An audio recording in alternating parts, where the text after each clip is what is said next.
Ibu kota Iran, Teheran, dikabarkan telah diguncang ledakan-ledakan keras. Dikonfirmasi ledakan yang terdengar bukan karena serangan pihak asing, melainkan aktivitas dan uji coba rutin. Ibu kota Iran, Teheran, dikabarkan telah diguncang ledakan-ledakan keras.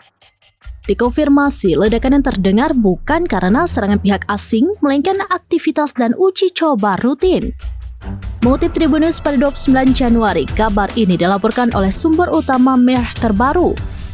Laporan menyebutkan bahwa suara-suara yang terdengar berasal dari aktivitas dan uji coba rutin di sebuah fasilitas militer setempat, serta menegaskan bahwa tidak terjadi kecelakaan maupun ledakan. Laporan itu mengutip pernyataan Gubernur Pakdash Muhammad Hassanpour yang mengatakan jika uji coba atau tes semacam itu dilakukan pada interval waktu tertentu. Adapun ledakan itu terdengar di daerah Parchin dan Pakdash di Teheran sejak 27 Januari 2026 waktu setempat. Sebagai informasi tambahan saja, klarifikasi ini disampaikan untuk meredam kekhawatiran publik. Mengingat situasi geopolitik yang sensitif dan maraknya spekulasi terkait potensi eskalasi militer di kawasan. Hingga saat ini, kondisi di Teheran dilaporkan terkendali dan aktivitas masyarakat kembali berlangsung normal. Demikian informasi terkini Syahda Alun, saksikan terus beragam informasi lainnya. Coba like dan share seluruh akun serambinews.com.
Download Tribun X sekarang, menghadirkan lokal menjadi Indonesia.